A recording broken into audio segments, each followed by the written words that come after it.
Forgot the fan again. Good job. I'm proud of you. Mm-hmm. Thank you so much. It's like so hot. You're doing great, sweetie. Anyway. Well, hello. And welcome to the Currently Unnamed Podcast, where we put the real and the tea in reality. You can always come to us first to quench your thirst. I'm Logan Murphy. Say something gay. Gay. I am sipping on some beautiful black cherry lemonade that I've been sipping on for like an hour. It's very delicious. It's very lovely. I've got water because hydration is always very important. But if I was drinking anything out of a smaller container, it would be my cup mug, obviously. And you can get yours at lanagcreations.etsy.com. Link in the description below. And we do ship internationally and domestically, so there are no excuses. And usually I'd be looking at the Dawn Stone. However, I don't have to anymore. And y'all will find out why. Probably it is hypothetically in transit currently. So it should be here by December 17th. At least you ordered it in time for Christmas. Woo! Go order yours if you want it by Christmas. I'm talking to you, Canada.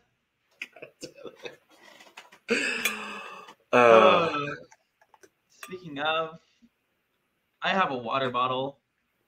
Good. And my name is Dawn Stone. Tampa's Galaxy Gamer Girl. We're here, we're vibing, and we're in my new place. Woo! Woo! Well, we were last week as well. But I had a green screen, so y'all couldn't see that. Oh, I forgot you had the green screen. I had the green screen. Yeah. Oh, that's why the file was so large when I downloaded it. Thanks, Dawn. I didn't know it was going to do that.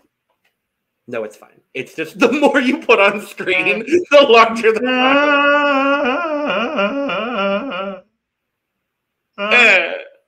Anyway, we are here to talk about Canada's Drag Race. Woo! Episode 2. And the twist is here. Dawn, the twist is here. Mm-hmm. I know the lesbians are excited because it's about beavers. I'm excited for the lesbians. I'm excited for the lesbians too. We will talk about how this beaver isn't fucking gold. It has a gold staff. But it's not gold. If the golden beaver is not gold and the platinum plunger is not platinum, what the fuck are we doing with our lives? Okay, but the beaver has a heart of gold. I don't care. What if it oh my god, imagine if it was somebody thought it was the golden beaver and it was just Justin Bieber because he's Canadian. Nicki Minaj. Justin. This is in Canada's Drag Race Season 3, Episode 1. One. Now we're on the Canada's Drag Race Season 4, Episode 2. We're going to talk about this. I don't think we're okay. No, we're not okay. But if you enjoy these shenanigans, make sure to subscribe because we are here almost every day of the week giving you almost everything drag related. So support us because we're great. We provide a lot of entertainment and we really, really appreciate it. So let's start the episode. We come back into the workroom after the top 2 lip sync between Denim and Venus. And everyone's like, oh my god, no one went home. It's like a Canada's Drag Race like first, where like nobody went home in the first episode. And no, that was not me impersonating Denim. I know Denim has gotten a lot of hate comments over her voice. That was not me trying to add to that. That was just me doing generic drag queen voice. Mm-hmm. So I just want to make that very clear. We love Denim here. But, we love Denim. But yes, no one went home. No one goes home. Yay! At least for episode 1. At least for episode 1. And they were really like, oh, Sisi, oh, Melinda, you guys better be lucky that you didn't lip sync Diva Hunty. And we're like, oh wow, they're really going in trying to make sure that we know that they better watch out. This is not at all foreshadowing that one of them is going to do horrible in this challenge and one of them is going to do great. Not at all. Oh. I will say the editing of, we talked a little bit beforehand. The editing of this episode was stupid.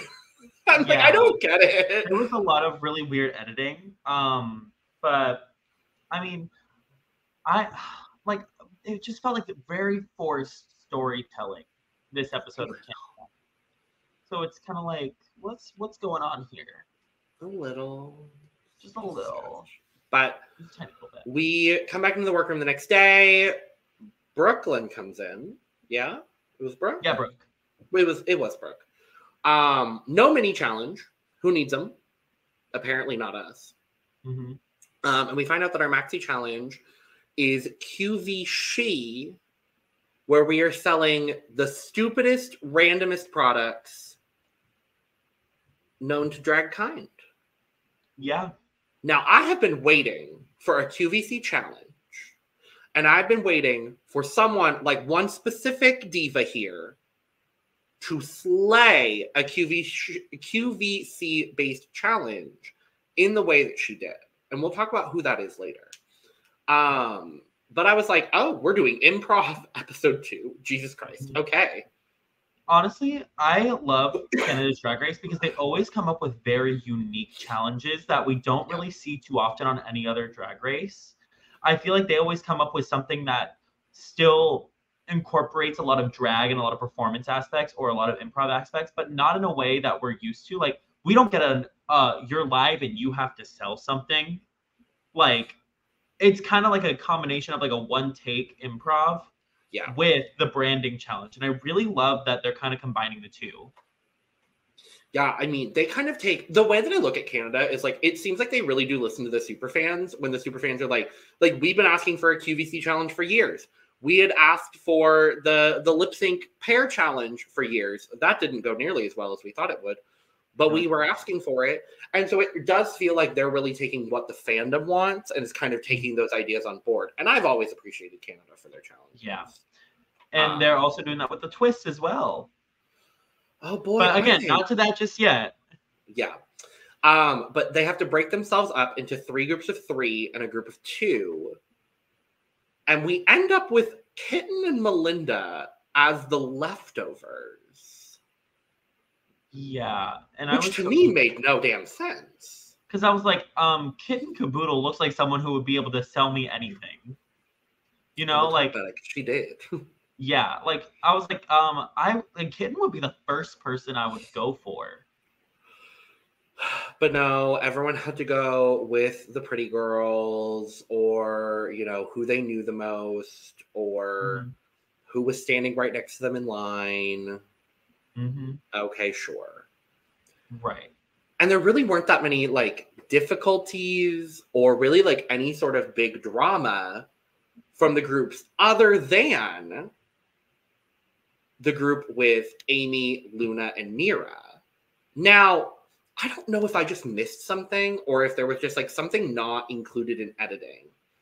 But it seemed almost out of nowhere, like they're working and they're doing their thing. And then out of nowhere, and this is a valid concern, and I'm glad that Aimee brought it up, but Aimee brings up the fact that like she doesn't want to feel like she's babied or like helped through the challenge, or because she ends up, they kind of give her the role of like living mannequin. Because we see that with both Aimee and we see that with Girlfriend as well. They kind of end up getting this like model mannequin, and that's really all your role is. Right. And I don't remember seeing anything, and I watched the whole thing twice. I don't remember seeing anything that distinctly made it seem like there was any sort of tension or drama in this group. And then Aimee brings up her concern, which is a very valid concern, and I'm very glad she brought it up. And then the way she's describing it in confessional, she's like, well, we put all of our differences aside to work together for the good of the group. And it's like, oh, okay, because I didn't get that perception at all from what happened. So I was very confused. Yeah, it kind of came out of nowhere. I was like, okay, I guess they're putting their differences aside, even though we haven't seen any of them having any differences. Like, okay. I don't remember in either of these 2 episodes we've seen so far, I don't remember Aimee having any conflicts with Luna. I don't remember Aimee having any conflicts with Nearah. Like, was it just something we didn't see? Let us know in the comments. I just felt like it came a little bit out of left field. Right. No, like, and I was like, I'm glad you're putting your differences aside. but I didn't know there were differences. Right. And you would think Aimee and Luna, both being from countries that are not Canada originally, you would think that maybe there would be some sort of common understanding. Right. Or at least I would hope there would be. I like them both. That's the difficulty, is like I don't want there to be differences between them, because I think they're both lovely. Yeah. But you know, sometimes it's just, that's how it be, is that there is like just like personality wise some discrepancies there. Yeah, definitely, definitely. And we'll get into a conversation later about how they're like, about how immigrating to Canada has impacted them as citizens or as people that live there. So we'll get into that a little bit later. But yeah, no, it's it's a really interesting dynamic to see. Do we want to talk about the challenge now, or do we want to cut to what happened in the workroom the next day and then do challenge runway? Let's do challenge now. Okay. Let's go into it. Because that is the next thing that happens in the episode, is we get our recording of our QVC. It is a one-take sort of gig. So we've got the first two groups up right here, which is Denim, Kiki, and Sisi Superstar, who have the shade blockers. And then you have Melinda and Kitten, who have, I don't remember what the shoes were called. They were flats that you were supposed to disguise as heels or something like that. Or like really, they were just fashionable something flats. Like that. That's something to that effect. But what did we think of these two groups? The first group, I remember a lot of awkward silence, and I remember Sisi Superstar just saying, "That'll do, over and over and over again. And honestly, it was kind of like, it's one of those like so bad it's good moments. Like it very much like Spice and Snatch Game going, Very. Like, it's that same energy. And on it, like, I'm not gonna say I lived for it because I didn't, but it's very like, let's get this roast a cookin'. Like in that same energy of like, this is literally so terrible that I kind of love it. And this is gonna be her, like Sisi Superstar now has a brand of That'll Do. She literally launched her first single called That'll Do. She did. I love that. Oh my god. Yeah, this first group, it's like they had an idea going in, and then they all it was collective blank on all of their parts. It was like, I don't know what's happening, but they're all blanking. Yeah. All right then. Cool. Yeah, I when Brooke said later, some of y'all need to be thrilled and happy that there are only 3 people in the bottom. Yeah. Because I could have seen, honest to God, I could have seen anyone other than Melinda or Kitten, or we'll talk about Venus. I could have seen anybody else in the bottom. Honestly, like, for the first group, their challenge was to sell a product. Yes. I don't remember anything about the shade blockers. I know what they are. Yeah. But that's just because of the name. I remember Denim, like, stumbling over words. I don't remember a damn thing Kiki did. And all I remember with Sisi is That'll Do. And then they ended the commercial, had 5 seconds left, and then Sisi ended the commercial again. No. It was like 15 seconds. It wasn't even 5 seconds. Oh my God. Was it? Oh no. Seconds. Like they were like sitting there like, That'll do, and then like nothing. And they're like, and we'll come back after the break. And like, they were just really just like, and that's the end of the episode. Oh God, it was so bad. It was so bad. Uh-huh. But what was not bad was Melinda and Kitten. And I loved this. this was everything. This is what we expected out of this challenge. You know, honestly, Canada's Drag Race is proving why we shouldn't do the the super fan voted challenges, because they never go well. Actually, no. I will give, for the season 3 lip sync, I actually didn't mind it. That's just me personally. But also, like, they just chose the wrong songs. This just proved why we're not producers of Drag Race. That part. Yeah, I thought Melinda played such a good, like, straight man in this.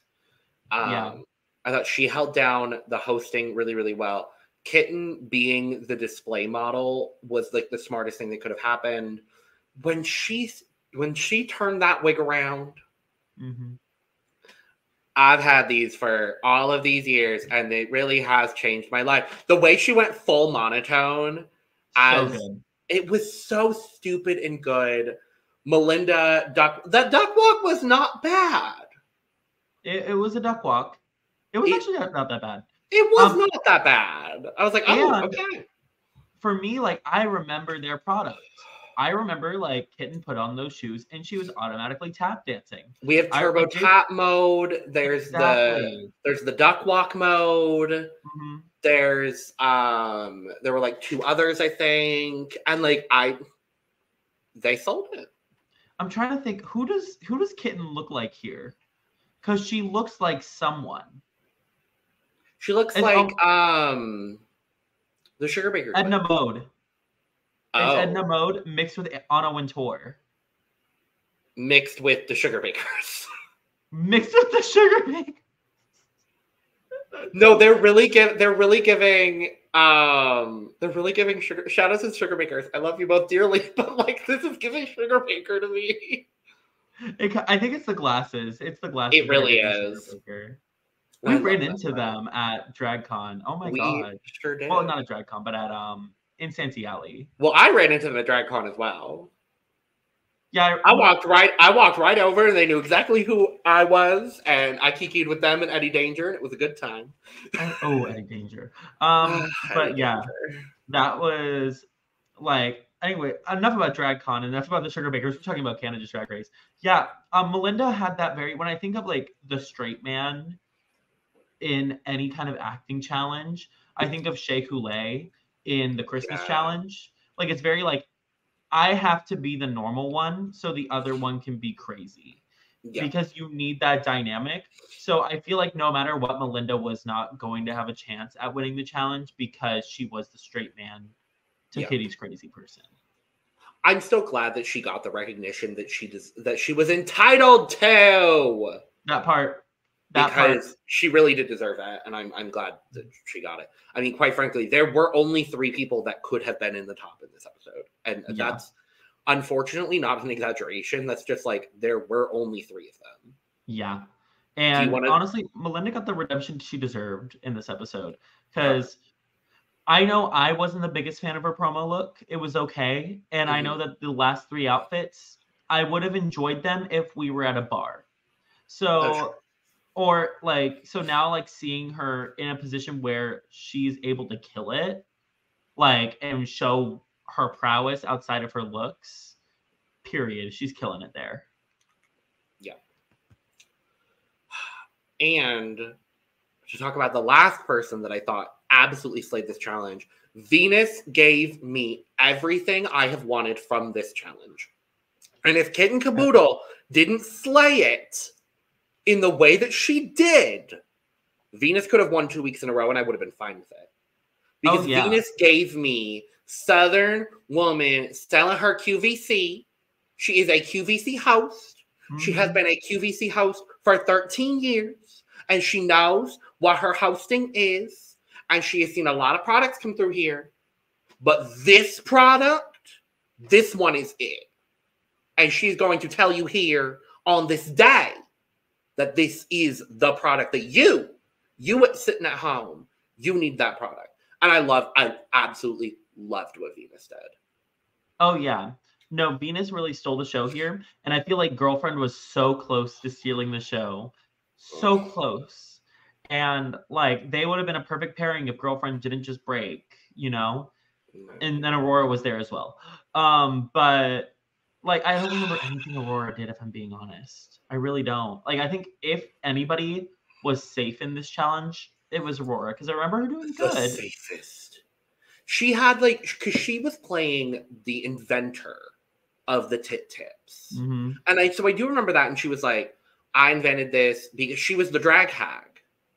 Yes. She was like, I invented this for drag queens, blah, blah, blah, blah. And I do remember her saying jokes. Yes. That I do remember. And I thought Girlfriend started very strong. Oh, so strong. She was playing that girl. We all know that girl. We all have that local girl. We know that girl. Mm-hmm. We've seen that girl. I've never been that girl. I don't think you've ever been that girl, but we know that girl. Friend experience.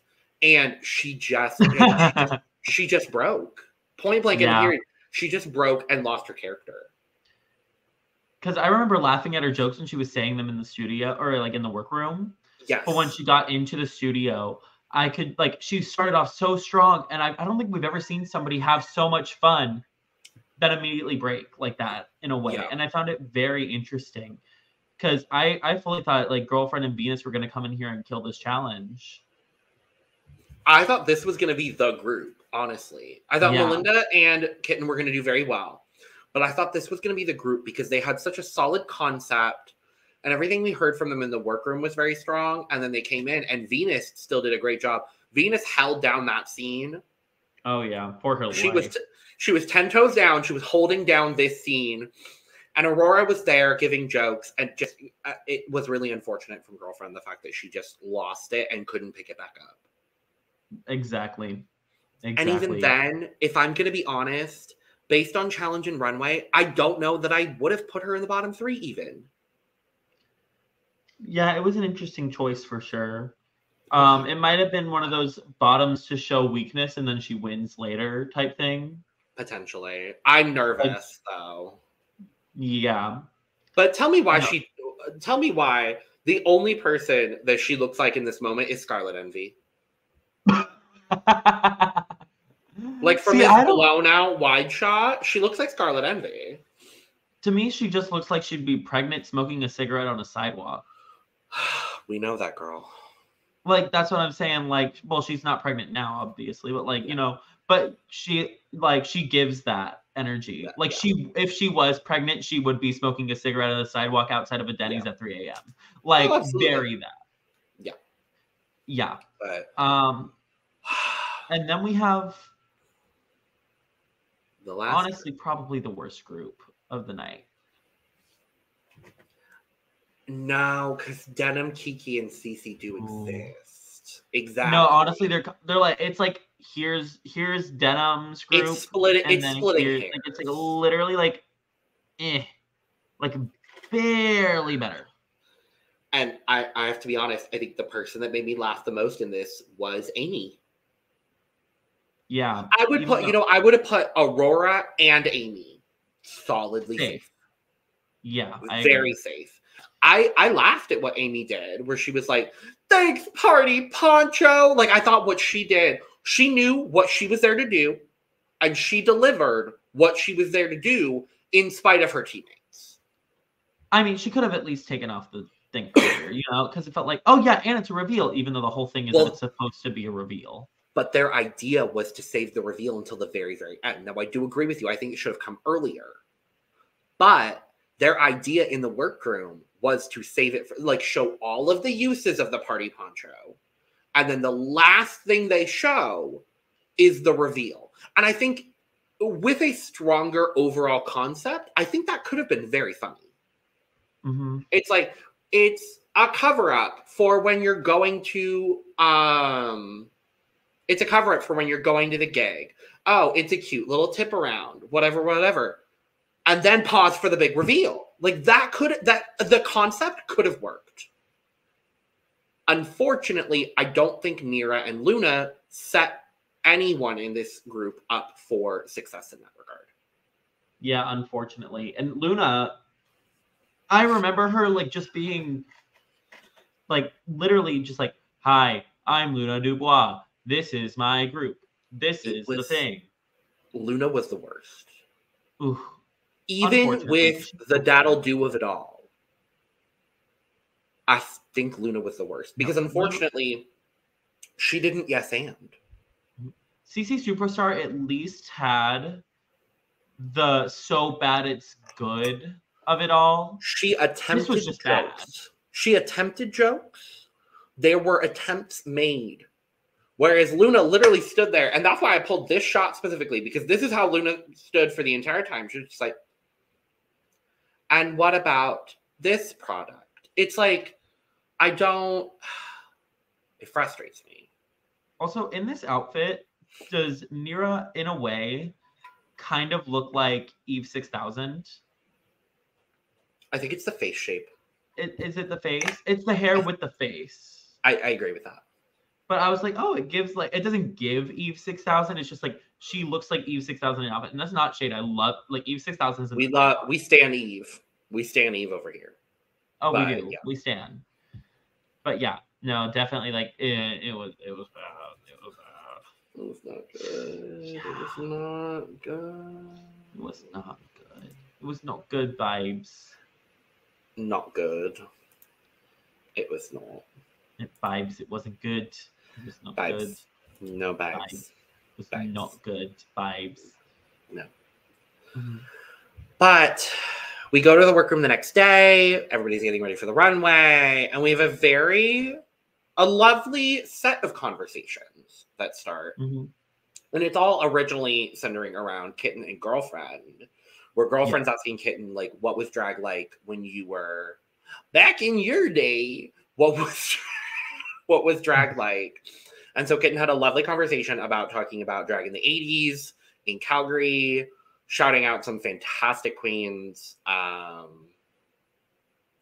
the main part of that conversation was drag was for everyone, and everyone felt represented and felt seen. And she even says, she's like, I don't know what happened since.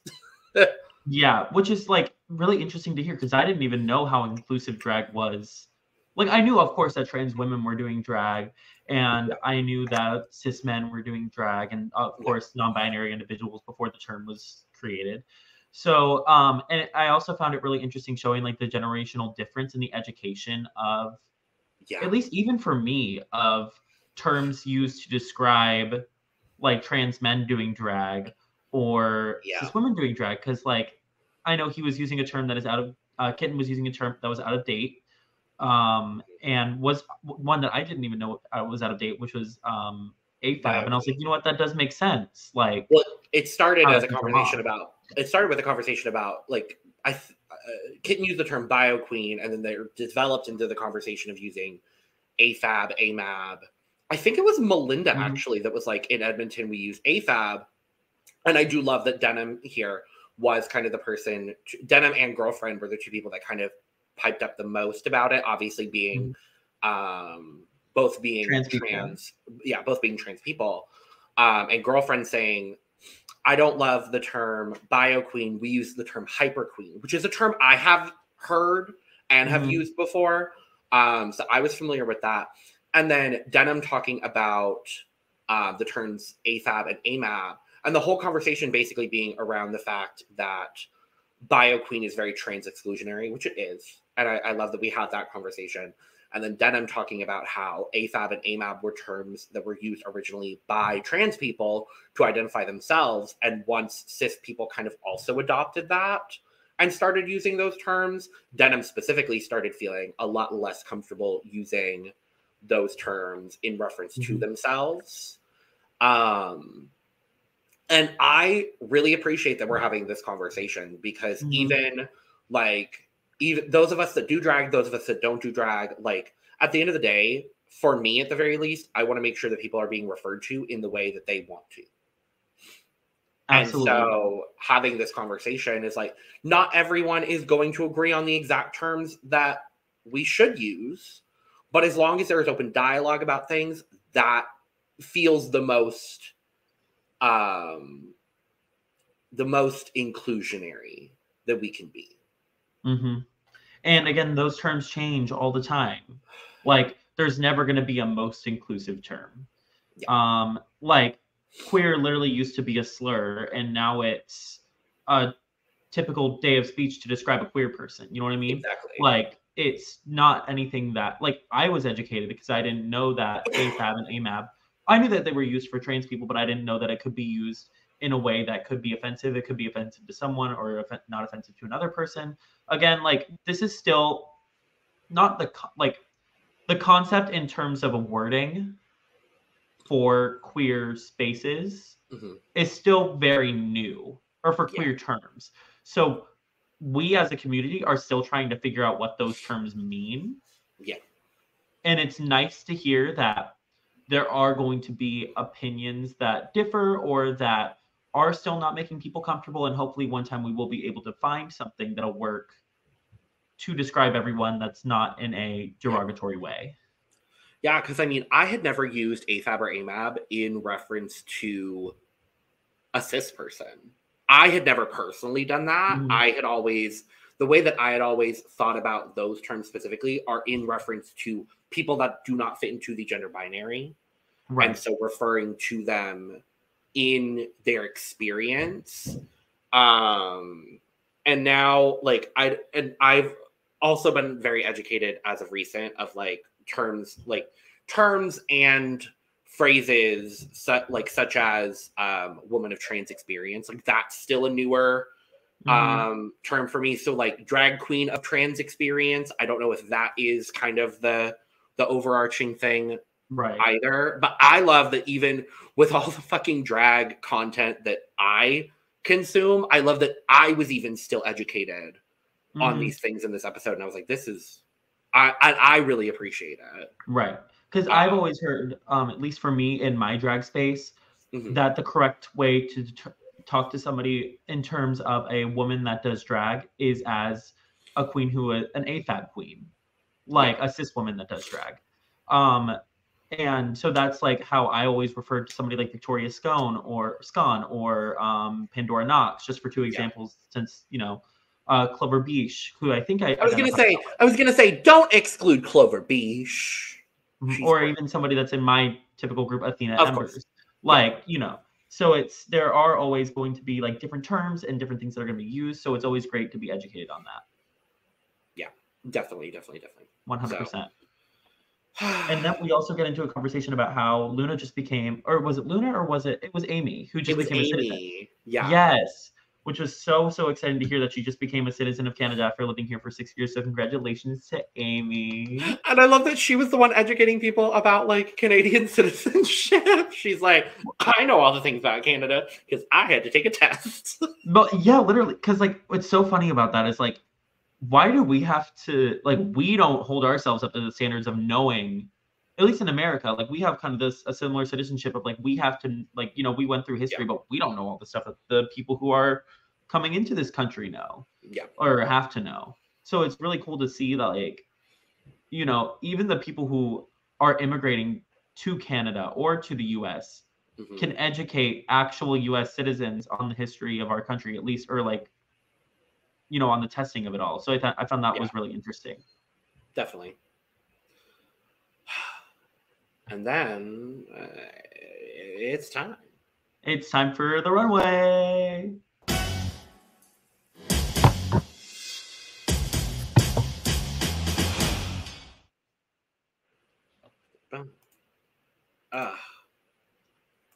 And we have guest judge. Oh my god! Oh my god! Oh my god! My god! My god! My god! My god! It's Rajani O'Hara!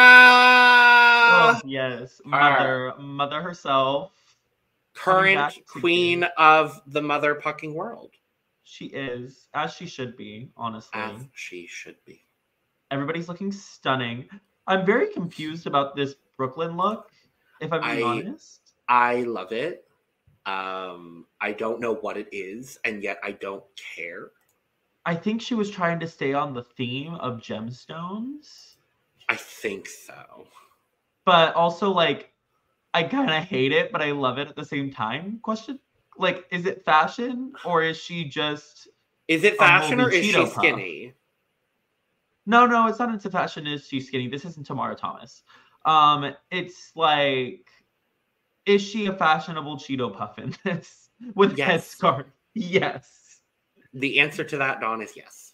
And then Miss Watch Mojo herself, Tracy Meltor. Tracy looks great. She always looks great. I'm obsessed with her. I love her. Raja in all purple, because of course. Mm-hmm. And I actually do like, I always enjoy Brad's fashions when he comes out on the runway. He always knows how to dress himself really well. Well, I would hope so. He's a damn stylist. I know. Well, that's what I'm saying. Like, he knows how to. Yeah. Yes. Uh-huh. And speaking of, category is gemstone. And I would say there's nobody more fitting to do this category than Stone. Because Stone. Would you do a Dawn Stone, or what gemstone would you do? Oh, God. I would probably do either aquamarine, because that's my birthstone, but also I don't want to be like, I don't want to be that girl. But I thought about this and I was like, oh, I have to do a Steven Universe reference, right? Oh, yeah. So I was thinking, like, I would probably do lapis lazuli. I love that. Like, that would probably be like, it would have to be in like a blue, because amethyst is too like easy for me because purple's my favorite color. I was like, I don't want to do amethyst. So I'll probably do lapis lazuli. How about you? I would probably be that girl and do emerald because I do look very good in green. However, I think it would be the stupidest thing ever if someone came out in just turquoise embellishments. Shut up. So I would probably do turquoise embellishments. What if they put on glasses and they're like, I went blind stoning this? I absolutely would. I would lean in so hard. The whole Alexis Michelle reference. Absolutely. I would not dress as an Indigenous American person. I would not do that. Mm-hmm. I know better. But I would do an entire gown made of made with turquoise embellishments. You and Alexis Michelle. And anyways, let's get into the runway. I love Alexis Michelle. Okay, I think I love Alexis Michelle too. Person.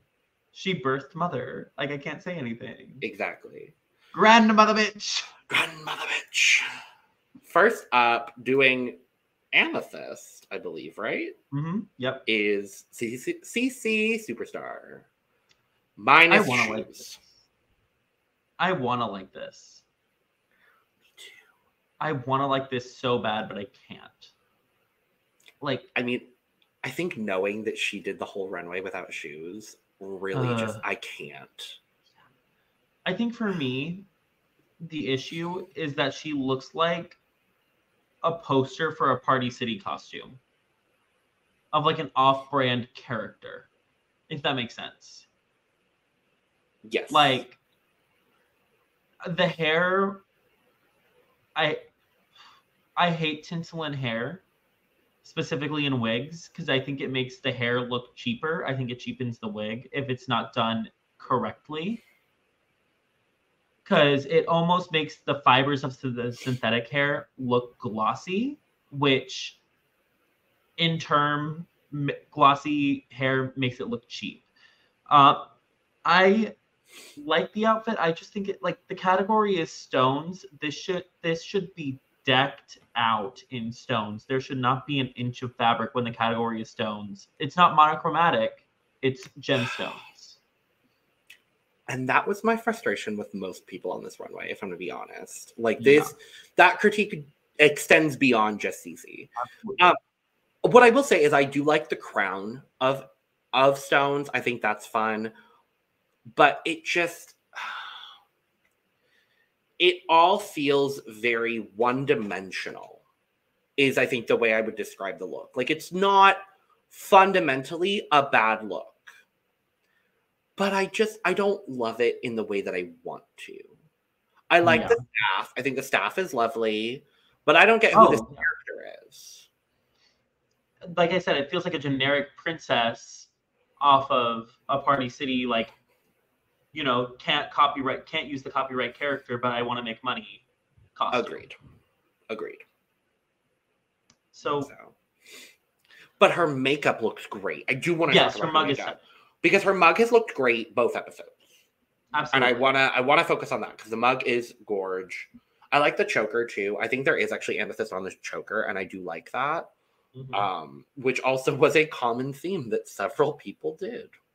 So I would wear this outfit though, just like I would change a couple of things. But overall, I wouldn't make it I wouldn't wear the hair with the outfit. I would wear a bigger hair. I wear different hair that's not purple. Sure. Yeah. I would have cut it to like a pencil skirt. Maybe. For me personally.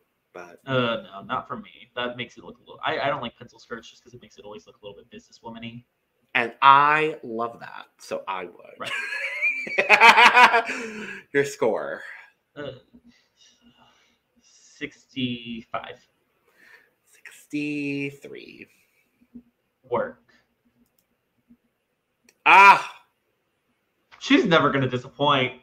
No, I don't think Kiki is never going to disappoint. I don't think Kiki is ever going to miss on the runway. Kiki doing emerald. And I love that it's not pure gemstone, but it's something inspired. And I love it. You can tell that she's a citizen of Emerald City. Exactly.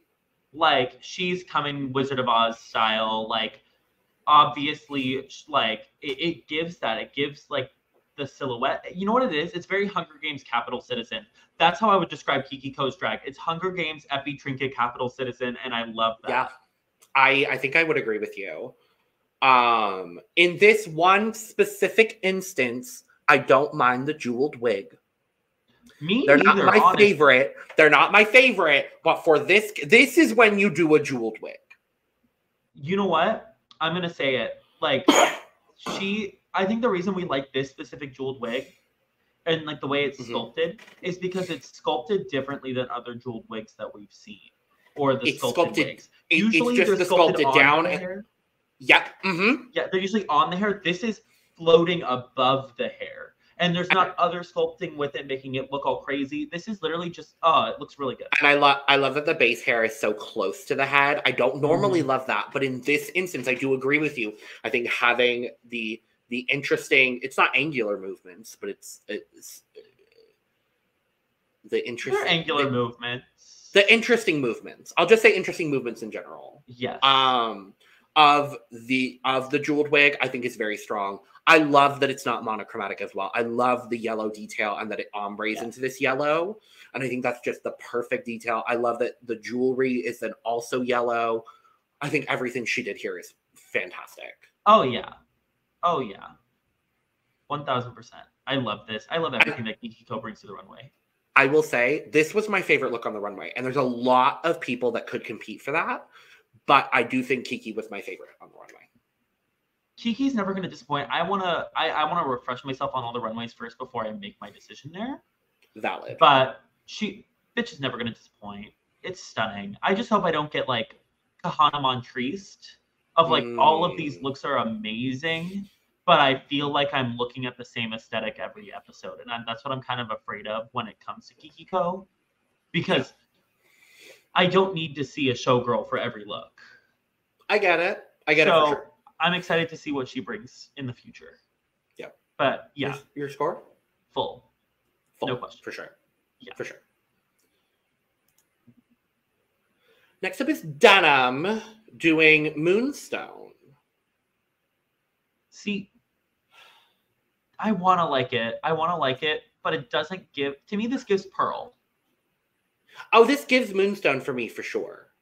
Like, when I look at this, I don't see Moonstone. To me, I look, oh, she's a Pearl. Well, the reason I don't see Pearl, I do see what you're saying. The reason I don't see Pearl is because of the irregular shape of the stones. But see, because pearls are usually not that circular. They're usually irregular shapes when they're growing inside of the glam. So that's what I thought. Fair. I got Moonstone immediately from it. I think it's an interesting concept. I want to like this more than I do. And I don't think it's bad. I like the teeth are Moonstone. I think that's an interesting touch. I don't know. I think it comes down to the styling of this. Because I don't like the boot with it. Yeah, no. I'm not the biggest fan. I like this makeup, but not for this. I'm a little confused as to like what the character is. It's very Gaga applause on the But Demon? Like, you know, when she's in the... Yes, but also Demon. Yeah. Applause Demon. Applause Demon. That concept I like. But all of this put together, I don't love it. I don't get it, unfortunately. And I think it's also the silhouette. The silhouette, it's a confuses me. To keep on, Logan, don't get mad. It's a Miss Vanjie silhouette. No, it definitely is. It's very bulky. I was gonna say I lost my shape in the look, and with something this short and this flouncy, I want a little bit of shape with it. And I didn't get that, unfortunately. I wish it had been one moonstone like on the shoulder and having other moonstones across. So at least there's like a little bit of continued visual interest. I do like the headpiece. I think the headpiece is good. And I don't think she looks bad. You know what? If she took that big moonstone and put it on her shoulder where that big fluff is, and she moved that medium-sized moonstone and put it on her hip, and then had the little other moonstones in between, I think that would have fixed out that shape issue that we're looking at. I agree with you. I agree with you for sure. But score. I like it. I appreciate that there's a concept, so I'm going to give it a passing grade of a 70. I like the concept, and I like most of what's going on here, so I'm going to give her a 75. Werk. Kitten Kaboodle. I don't remember what stone she did, but it's pretty. Thank you. It's very pretty. And I love Kitten, but we've seen this 3 times now. You know? Like, I wouldn't say we've seen this 3 times. Not this, but we've seen the bodysuit with, or like, you know, we've seen like the nude bodysuit with, or like even a similar silhouette with the pink hair. I feel like it's very similar to Kiki Coe, but on a more, obviously it's the same look silhouette, or like the same silhouette. I can tell she's branded. If I looked at this and I saw the silhouette, I would be like, oh, it's a Kitten Kaboodle outfit. But when it's almost like the Kiki Coe situation, except a little bit worse, where it is kind of samey. I don't mind it. I think only because it's episode 2. And I think if this wasn't pink hair with this, I think we'd be mad about it. That's where I'm coming from with it. But I do see that she is a fan of this like broken holographic sort of textile. We've seen it twice now. I'm ready to see something else from her. But what I will say is I think I like that the focus was on the shoulder and on this cape. I think that's a really strong detail. That's something a little bit different. I love that it's a full nude jeweled bodysuit than with the tourmaline coming down. I think that's different. And I'm like, it's different enough to keep me interested, but I am ready to see something different from Kitten. But I do still think she looks incredible here. And she has a nude pump on, which I appreciate. She has a nude pump on, so it just makes her look naked. I wish that the bodysuit extended into the shoe. That's kind of the only... I wish, but it's not that big of a deal. But you can tell that the idea of the bodysuit extending into the shoe is there. You know what I mean? Yes. Like, if it just didn't wrinkle up at the end. Yeah. And it was just like... And I know, like, obviously you're not going to get a tight... Like, you're not going to be able to get... Unless you, like, have... the bodysuit made to where it wraps around your toe. Yeah. You know, like when you put on tights. Yeah. That's going to be kind of hard to pull off, especially with a bunch of stones on it. So I'm not particularly mad at it. I just wish that it was just cut maybe the tiniest bit shorter so that way it doesn't bunch up at the end. I agree with you. But overall, I think it's a very successful look. Yeah. And your score would be? 85. I'm going to give her an 88. Always trying to one-up me, aren't you? No, not necessarily. I just like this more than you do. Okay. Melinda Verga doing cubic zirconium. Girl, why are you choosing cubic zirconia? They were so shady about that, especially because they followed her up with Venus, who did diamond. They were shady for that. Like, girl, like... Well, that's on her for choosing cubic zirconia. No, and I agree with you completely. I'm like, there are so many other stones she could have done that would have. I picked diamond.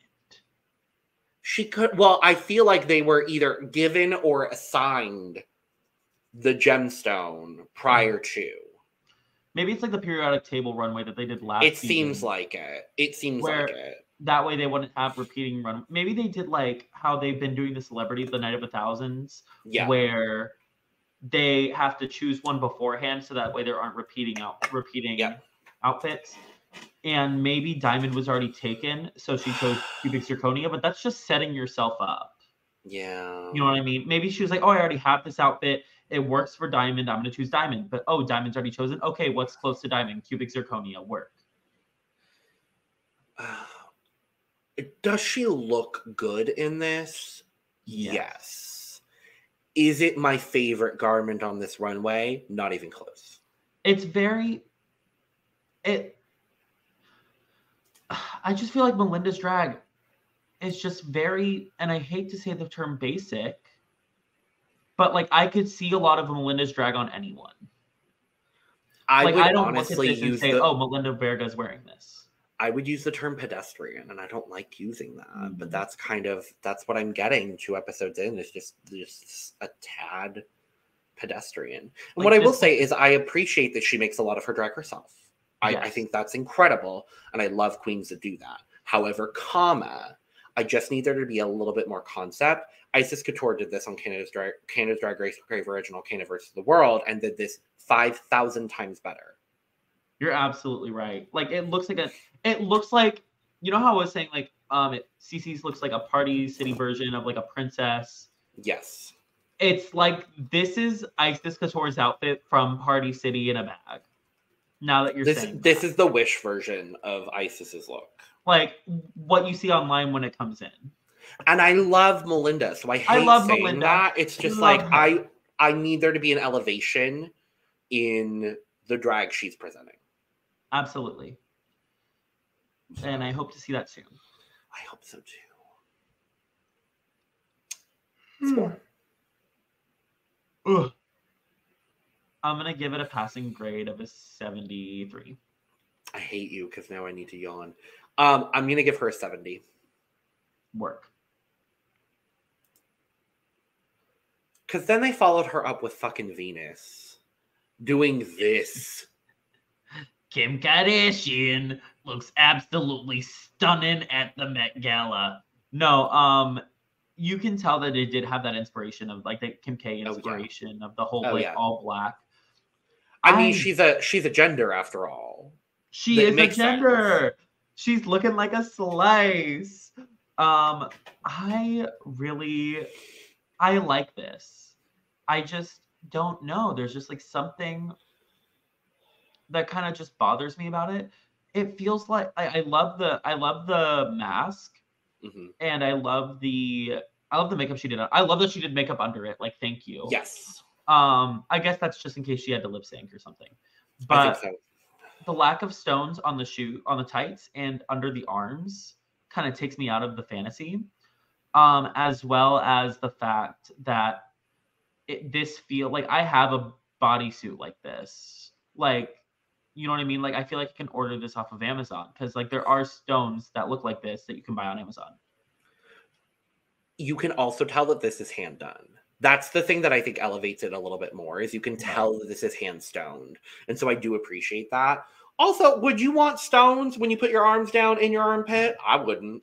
For the glamour, I would. For Drag Race? I wouldn't.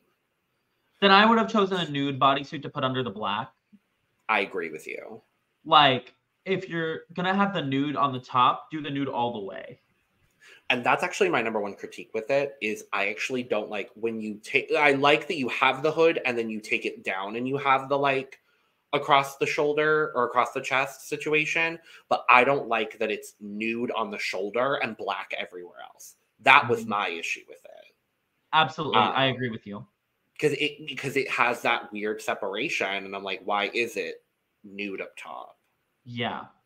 Then it should be all black. Is it supposed to look like, oh, your shoulders are out and they're jeweled as well? Like, that's... You know what this is giving me? Huh? Jenna Marbles. A little. It's Jenna Marbles when she covered her face and made herself into a disco ball. Like, that's exactly what it's giving. Yeah. But, like, camp. Yeah, I mean, it's still a very, very well done garment. So I do still really like this. Absolutely, me too. And your score would be? I'm gonna give it an 85. I'm gonna give it a 95. Work. The Pearl Friend experience. The Pearl Friend. Oh, Alona Burley made this, by the way. I know. I love it. And I have no words.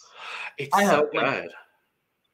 She's so gorgeous. She, like, it's fashion and she's skinny. You know what I mean? Yes. That is the thing for me. I have to check myself. I'm like, is it fashion or is she just skinny? This is fashion. Because I love the way the corset is made. I love the way that all of the fabric hangs off of it. Just how flowy it is. Then with this pearl face situation, the pearl experience, if you will. I just think it all comes together in such a beautiful way. It's so Venus de Milo, but in a way that we've never seen it before. Yes. And that's what I appreciate the most. It's like aquamarine, like the mermaid, you know, like it's very that, but like she got caught in a net and like the pearls are cascading down the net. Oh, like she's just so gorge. Like, how can you not be obsessed? Like, how can you not? Yeah, I was really impressed with this. I do agree with what the judges were saying, though. The modeling of the garment could have been a little bit stronger. And I don't know if this is weird, but why do I kind of wish she had a coral eye to match the rest of the look? Or even just a brown instead of the blue? Eye. I know the blue pops, and I get that, but I feel like it also kind of distracts from the pearls a little bit. If I'm going to go, like, real detailed into it. Because, like, everything else is so, like, beige and nude and gorgeous. So I wish that, like, maybe if there was, like, a brown or, like, a peach on the eye, maybe, like, I don't know, just to, like, make everything be a little bit more cohesive. Yeah, I think I agree with you. Something closer to, like, a nude eye would have been good. I do like that it's something different.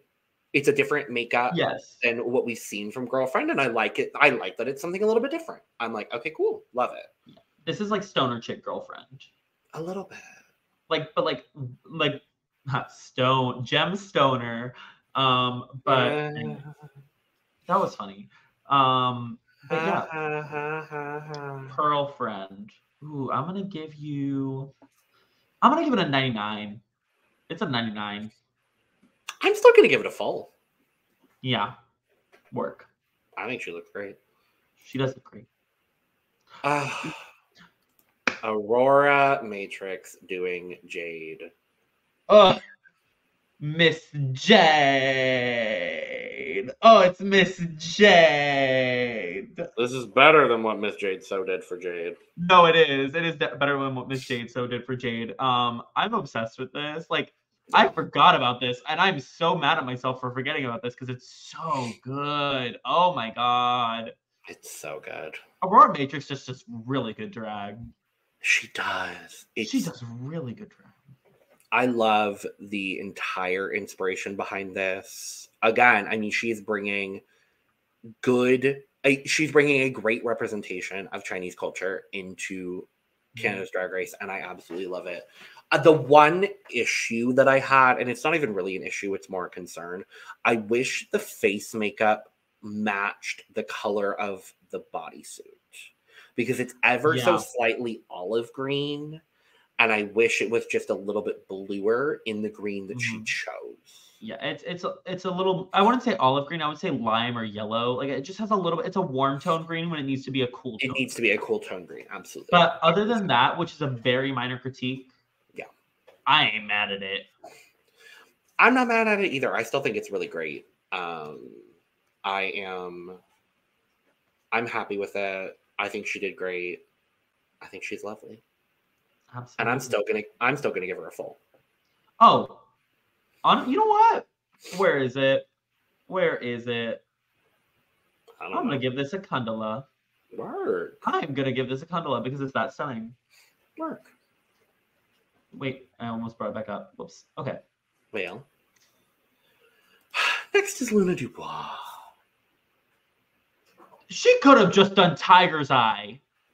Literally. If she was gonna. What did she do? Like orange quartz? She did topaz. Topaz. She literally could have just done Tiger's Eye. I was like, oh, Tiger's Eye, work. You know what I mean? Like, mama, I'm not even mad at this. Like, but again, you know what it feels like? And I hate to say it. But like Mo Hart did this. She did the tiger, like she did the orange cat tiger. Well, it was Puss in Boots, but still. Yeah. You know what I mean? Like she did this and it executed it very well. And I get what she was trying to go for. It's very campy. Very similar to like, again, this is like not a comparison. It's just what it reminds me of. Like the way she modeled it was very similar to how Simone did the Beast runway. You know what I mean? Totally, and I appreciate how she modeled it.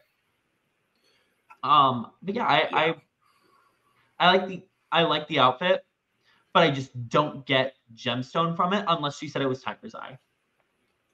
For this category, if she's saying topaz, absolutely not. Mm-hmm. However, I like that we're seeing something campy from Luna. I didn't expect camp, so I'm glad that there was some. She could have just done Tiger's Eye, and it all could have just done Tiger. Would have been like work. But for a topaz runway, if you are selling this to me as topaz, no. And I get that there's a little bit of topaz in your collar, but no. The outfit is also incredibly simple. And I can't look beyond the fact that it's incredibly simple. Right. No, 1,000%. I like that the makeup is a little bit different. Again, I like that it's a campier take on something like this. But for her to literally say, oh, I completely didn't regard the gemstone itself and just did the color. Like that. And for that, I think this isn't my least favorite look. In terms of the look, but in terms of the category, this is if that makes sense. Yeah. Like out of all the looks, this isn't my least favorite, but since the category was gemstones, this is my least favorite. I agree with you. I'm gonna give it like a 60. Yeah, for the category, unfortunately, it's gonna be a 60. We love you, Luna. Truly. Next is Nearah Nuff. I like Ruby. I like this. She just looks so cunty. This doesn't give me Ruby though. And I understand it's covered in rubies. Sure. It's simple. And I want something a little bit more elevated. But I will say what she's presenting is very well presented. It's very polished. It's clean. It's concise. She's got it. She's got everything there. It's just simple. I forgot about this look. I didn't. I like it.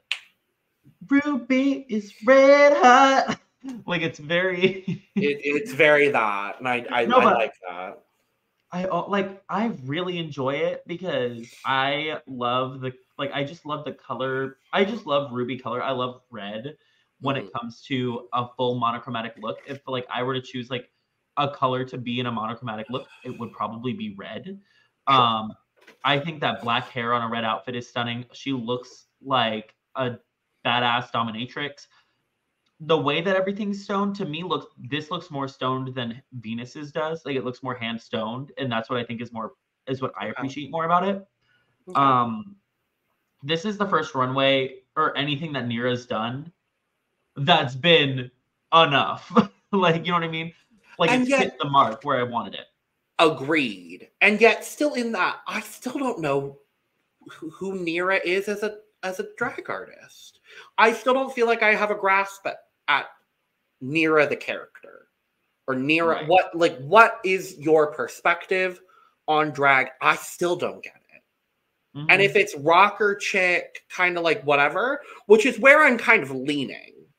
Mm-hmm. Based on this and her runway from last week, I'm kind of leaning like, okay, are you this like rocker chick, but like polished rocker chick? Like that's what I'm getting. And I still don't even know whether that's it. I don't know. I have to remind myself that she is still very young. Yeah, she's only a year older than I am. Exactly. And I'm like, I don't know. But the mug is incredible. I want to highlight the mug because the mug is incredible here. Absolutely. Oh my gosh. She looks stunning.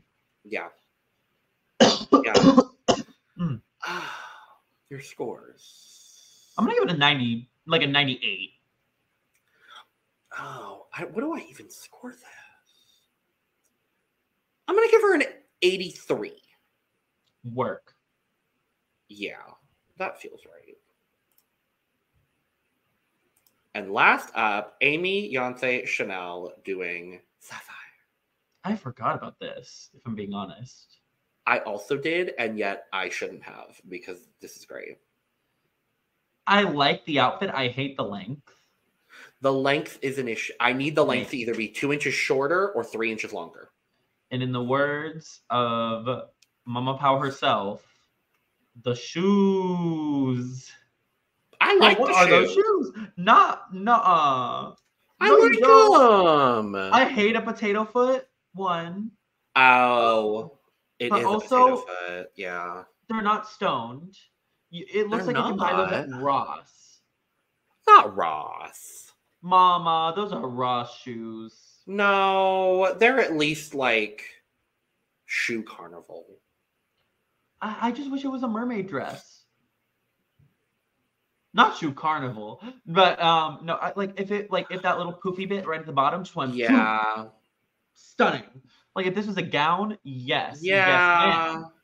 Yes, and yet I do still really like it. I like the sapphire detailing in the garment itself. I think the makeup is really cool. I love the headpiece. I like what she's doing with her makeup here. It's different. I like how graphic it is. I don't really necessarily get it, but I think how graphic it is, I really enjoy that.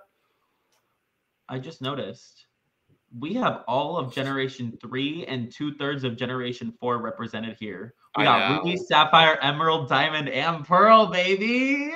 Well, Platinum isn't a gemstone, so... Platinum isn't a gemstone, and unfortunately there are gold and silver. But who knows? Maybe Pokemon Cubic Zirconia is up next. Please. Well, that's just Pokemon Brilliant Diamond. But no, I like the look. I want to like it more than I do. Want to like it more than I do. But I get it's still very clean and very put together, and that's what I'm getting from Aimee's drag. It's clean, it's put together, it's big, and that's what I like. So I like it. Mm-hmm. The proportions are just really off for me with this. Yeah, I think I would agree. I like the nude cutout that's happening on the leg. Yes, I agree. In the skirt part, I'm like, that's interesting and different. I like that, but yeah, no, if that big poof just poofed out instead of just ending there, and then it just really shortens her, and that's what I don't like about it. Everything she looks small. Because in a monochromatic look, especially like this, everything is already so detailed and put together that cutting it off there just makes her look this tall. When I know she's a tall person. So yeah, no, this is I'm gonna give my score right now. Yeah. And I'm gonna give it I'm gonna give it a really generous 78. I'm gonna give it an 80. Yeah, I want to give it an 80, but I can't. I'm gonna generously give it a 78. Sure. Well, we got our tops and our bottoms called, and we find out that our top 3 of the week are Kitten, Venus, and Melinda. Yeah. The only people that could have been in the top. Yeah. The only people that could have been in the top. Mm-hmm. And we get announced as well, before we go back into Untucked, that the winner of this week's challenge is Kitten Kaboodle! Oh, hey, it's Kitten Kaboodle! Kitten Kaboodle. Deserved. Where's my deserved button? Deserved!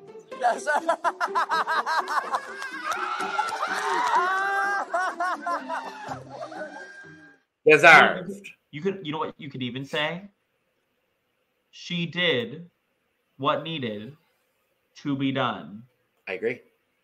1000%. And we also find out that our bottom 3 are Sisi, Girlfriend, and Luna. And I did kind of love the way that Brooke announced this, where she's like, oh, by the way, The winner of each week's Maxi Challenge now has the power of the Golden Beaver, and they get to save one person from the bottom, and the other two have to lip sync. We've been wanting this for years.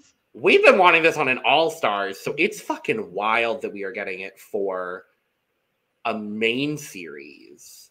But I kind of love it. I'm kind of living for it. I'm living for it. This is like a better It's Chocolate. You know what I mean? Like, meow. Like, oh my God, I'm so excited about this twist because it's something that the community has wanted for literally years at this point. Because we've all been tired of the lipstick format. But getting it for a regular season, like, kind of a gag. And it feels like the most organic way to go about this, too, because for the most part, these girls don't know each other. Honestly, I feel like, and I talked to you about this a week ago because we already, unfortunately, were spoiled on the twist, or we looked up the twist. So, I've known about the twist for like 8 months. Yeah, I have too. Like we've known, but I was like, I feel like they're using WoW is using this for Canada to see how it would work out for an All-Star season or for a US season if it would gain traction. And I kind of enjoy that. I think we're gonna see this on Canada's Drag Race Crave Original Canada versus the World Season 2. That is my personal speculation, because we know that the season hasn't started filming yet. Mm-hmm.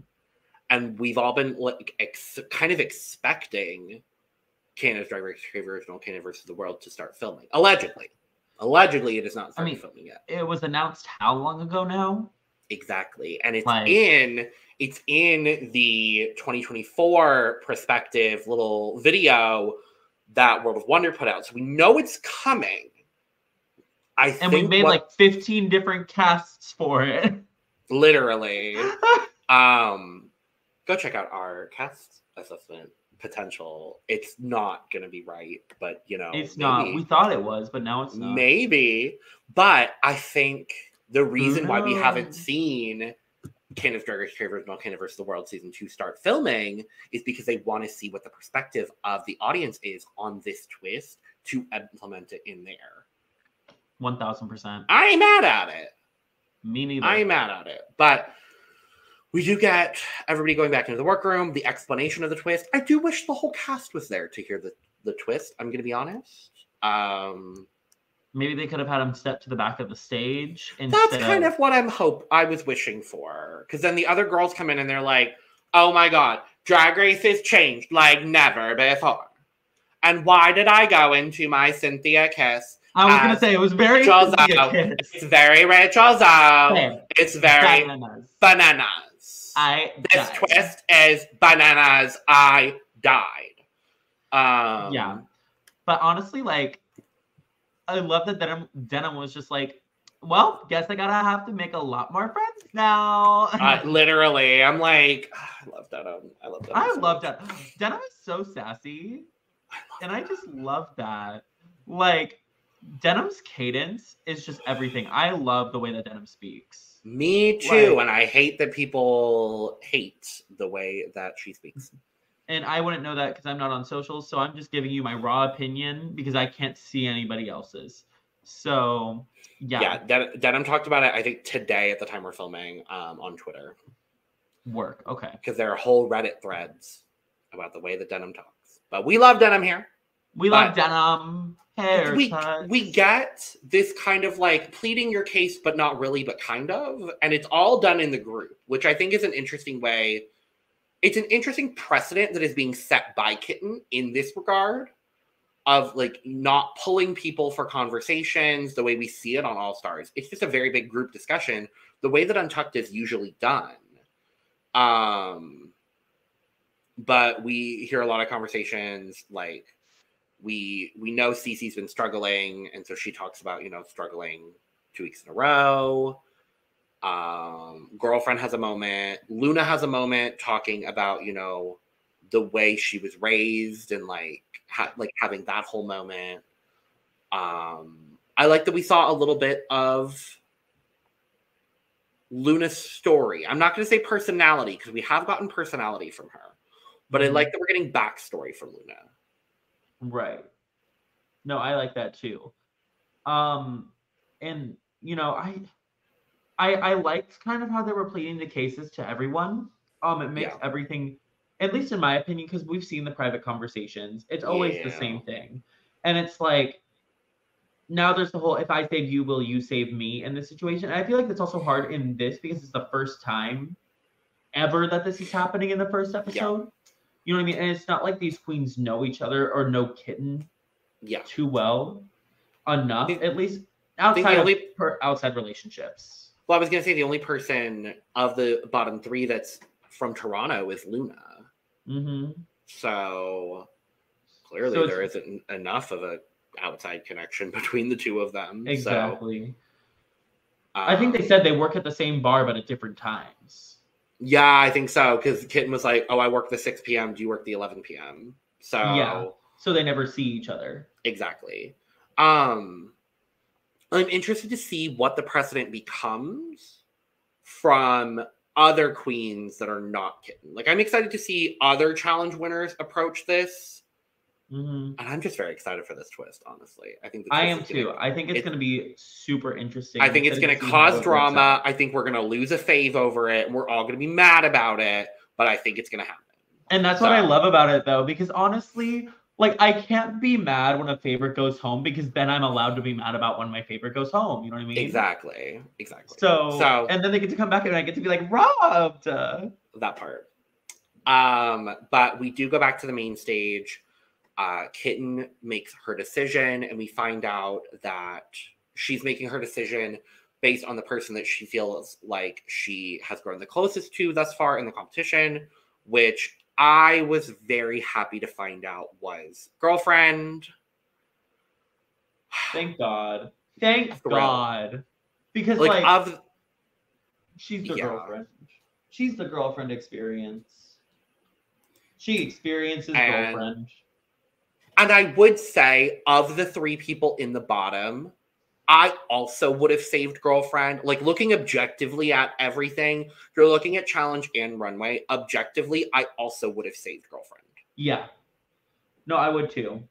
I think that girlfriend also has the most to offer out of the three of them in terms of, like, because Sisi's already, like, I would say Luna's up there as well, but, like, in terms of overall, like, performance in challenges, at least like from what we've seen, I think girlfriend has more to offer, especially in the personality department than Luna does. And Sisi's already shown that she is.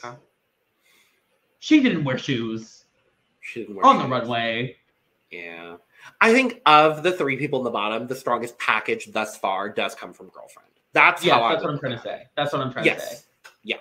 I think of what we've seen so far, girlfriend had the strongest package. Girlfriend performed, of these three, I think girlfriend performed the best, combining runway and challenge in this episode. So I would have saved girlfriend. Right. But we do get a bottom two of Luna and Sisi lip syncing to Avril Lavigne. I'm with you. It was cute. I'm with you. It was cute. You know what? No, but I don't think there was a part.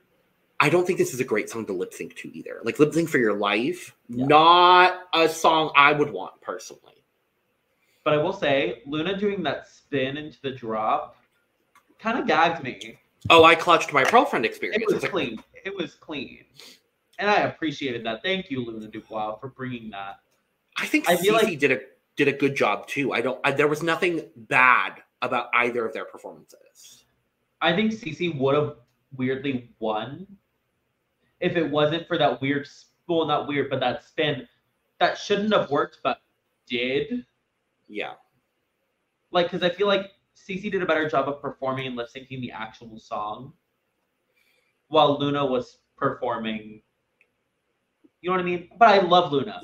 Sisi performed the song. Luna performed the essence of the song. Very that. And like who was more in the song for me? Luna. But I think Sisi did a perfectly lovely job. Exactly. I could have seen it going either way, if I'm being honest with you. Like, I could have seen Sisi winning and Luna going home, and I would have understood it. And I could have seen Luna staying and Sisi going home, and I would have understood it too. And that is what we end up getting. Luna does win the lip sync. Sisi is our pork chop queen. That'll do. That'll do. That'll Go do. stream That'll Do, I guess. Work, that'll do. Work, that'll do. I don't remember what next week's challenge is. Ooh, it was something. I know. And I remember being like, ooh. Yeah, me too. Oh, girl group. It's girl group. Girl groups. And I think they just said, 3. oh, we had it for UK. We're going to have it for Canada too. So is it groups of 5 then, again? Yeah, 4, 5, and 5. Because there's 10 people, so... I mean, no, they did that for the country girls too, didn't they? Or was that 4 and 4? It was 4 and 4. It's 4 and 4. Oh. Yeah. Well, close enough. Well, because that's when we lose Eve 6000 in a very unfortunate lip sync accident. To her best friend, Kevin. That was in the lyrics to her country song. Her best friend, Kevin. Oh, yeah. Well, she also lost to Cynthia Kiss, who was in the bottom for no reason in that challenge. But... Literally. Okay, anyways, we're not talking about Canada season 2. I'm cutting ties with manipulation. Anyway. Oh, I love Kiss. Yeah, I'm excited for girl group. Yeah, me too. I'm excited for the girlfriend group experience. If she doesn't win, if girlfriend doesn't win this challenge, I will be. Or if I don't know. I'm excited. I'm excited for girlfriend in this challenge. I'm excited for Venus in this challenge. I'm excited for Aurora in this challenge. I'm excited for Nearah will bring something. And it seems like all of them are in a group together. Because there's conflict, and it seems like and I'm going to say this, and this is no shade to any of these girls, because I do like this whole cast, but it seems like all the skinny young queens ended up in one group together. Which, like, work. But, like, I mean, like, not work in that way, but work in terms of, like... Yeah. But, like, it's very, I feel like it's very, like, don't ick my yum. Or how the girl group is. There's always the girl group and then the other people. You know what I mean? And I hate to say that. Like, and the other people usually end up doing pretty damn good. So yeah, and they always do really good. It's but the funny girl. It's the funny girls and the fashion girls is usually what it ends up being. You know what? It's like Bing Bang Bong, like Aurora Taste. Very Bing Bang Bong. Lawrence. You know what I mean? Like very Bing Bang Bong in that sense. Even though Lawrence actually did like hold their weight. Like, and then it's the other group. You know, it's very like you can tell the standouts are gonna go in one. Yeah. And then like the other people who are like kind of like, oh, I guess we're together and we're gonna be the leftover people. Like, that's kind of how it feels. It feels very fashion girls and personality girls. It's kind of like, it seems like that's always the split for girl group. So I'm excited to see how this turns out. I'm excited to see Kitten Kaboodle in a girl group. Kitten Kaboodle, honestly, she's going to give us something campy. I'm excited for You know what? But with the history of Canada girl groups, especially Canada season 1, should we be scared? I think we should be. Because Canada season 1's girl group was rough. Oh, and it was episode 3 at top 10. Oh God, I'm scared. Anyway, I don't want to focus on choreography. Oh God, the lack of choreography. I don't want to focus on that anymore. What I do want to focus on is our draft update, because we didn't have one last week because I forgot to do it. So, some housekeeping on the draft update. So, we did award 1 point to each person that received a rosebud in episode 1, and because we had a top 2 in episode 1, Venus was awarded the 5 points for winning the challenge. Denim was awarded 4.5 points for being in the top 2, and then Kiki got the normal placement of 4 points for being high. So, just as housekeeping there. But with all that being said, we currently have our dearest resident Canadian, Anissa Long, in last place with 13 points, with a team now of just Kiki Coe and Luna DuBois, having lost Sisi. My dearest Dawn Stone, you are in 3rd place with 18 points. And as a reminder, your team is The Girlfriend Experience, Nearah Nuff, and Kitten Kaboodle. Yep. Esme and I are half a point away from each other. There's a half point between us. But Esme is currently in second place with 21.5 points with a team of Aurora, Denim, and Aimee. And I'm currently in first place with 22 points with a team of Aurora, Venus, and Melinda. Wait, so who had Sisi? Sam? Anissa. Anissa had Sam? Oh, Anissa had Sisi? Okay. Yes, I said now their team is Kiki and Luna, having lost Sisi. Got it. Thank you. Yes. And so wait, are we all just like, just for future purposes, are we with girlfriend, like since girlfriend was saved, would she be considered low or bottom? Yes, because I asked, I saw a lot of people asking, specifically friend of the pod setter aside, asked on Twitter about it. And according to the fandom wiki as well for Canada's Drag Race, girlfriend is considered low for this challenge. And so because of that, she receives 2 points. And anyone who is low, saved by the Golden Beaver moving forward, will just still fall into that low placement of getting 2 points. That makes sense. That's what I thought. I just wanted to make sure. Yeah, it's the easiest way to go about it because it's the person who's not in the bottom, who's not in the lip sync will get 2 points. It's like that person awards the points to, like, the winner of rewards those points. Yeah. Exactly. So it's just the easiest way to go about it for drafting purposes. And that's what I've seen most people using. So it's valid, fair, whatever. So with all that being said, we're going to get out of here because we've covered everything we needed to in this episode. And thank you so much for watching. Let us know all your thoughts in the comments below. While you're down there commenting, make sure to subscribe if you haven't already, because again, we're here almost every day of the week giving you almost everything drag related. Less so now because there is less drag content happening, and I really appreciate slowing down a little bit. Honestly, thank God. We have 2 finales this coming week, and I could not be more thrilled. We are literally gonna be down to 2 drag programs that we're covering, and I could not be more thrilled about it. Honestly, I love drag. Down to 2. Canada and Dragula. Canada and Dragula. That's it. That's because great. The finale of La Mas Draga is this coming week, and the finale of Drag Race UK is this week as well. So, thankfully, going into December, we'll have a little bit less, but we will still have a lot of drag content coming for y'all because, of course, we have our end of the year content coming up. Very excited about all of that. Make sure to follow all of our socials as well, Twitter, Instagram, and TikTok at The Cut Pod. You can go follow both myself and Dawn, even though Dawn is not actively on socials nearly as much as I am. And I'm really only tweeting about drag and Eurovision at the moment. So if you want those things, go do that. While you're down in the description following all of our socials as well, you could go get your merch, including but not limited to cup mug, down in the description below.